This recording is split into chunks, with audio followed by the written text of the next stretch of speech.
ঢাকা একটি শহর যেখানে ঘন্টার পর ঘন্টা আটকে থাকে মানুষ। সামান্য বৃষ্টিতেই ডুবে যায় রাস্তা, বাতাসে মিশে থাকে বিষাক্ত দূষণ।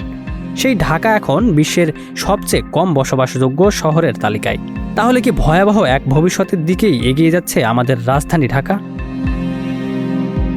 যে শহরে প্রতিদিন লাখো মানুষ স্বপ্ন নিয়ে ছুটে আসে, সেই শহরেই আজ স্বস্তিতে বেঁচে থাকাটাই যেন বড় এক চ্যালেঞ্জ হয়ে উঠেছে।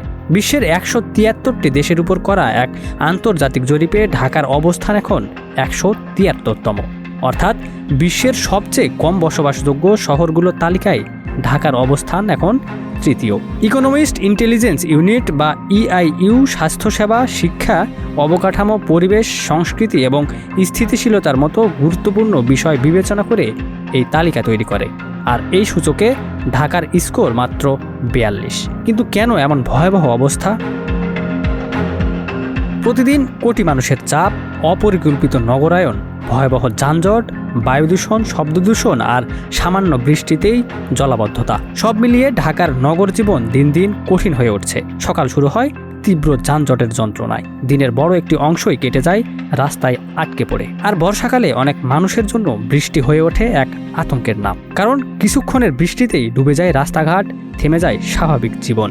সবচেয়ে বড় উদ্বেগের বিষয়, একটি শহর যখন তার মানুষের জন্য পর্যাপ্ত নিরাপদ, স্বাস্থ্যকর ও স্বস্তিদায়ক পরিবেশ দিতে ব্যর্থ হয়, তখন সেটি শুধু একটি র্যাঙ্কিংয়ের বিষয় থাকে না, এটি হয়ে ওঠে ভবিষ্যতের জন্য বড় একটি সতর্কবার্তা।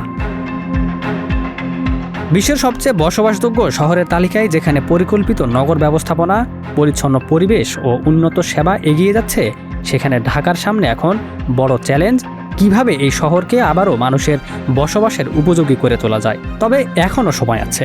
পরিকল্পিত উন্নয়ন, পরিবেশ রক্ষা এবং সঠিক নগর ব্যবস্থাপনার মাধ্যমে ঢাকার ভবিষ্যৎ বদলানো সম্ভব। কারণ ঢাকা শুধু একটি শহর নয়, এটি কোটি মানুষের জীবন, স্বপ্ন আর ভবিষ্যতের এক ঠিকানা। Ikramuzzaman, news flash 71।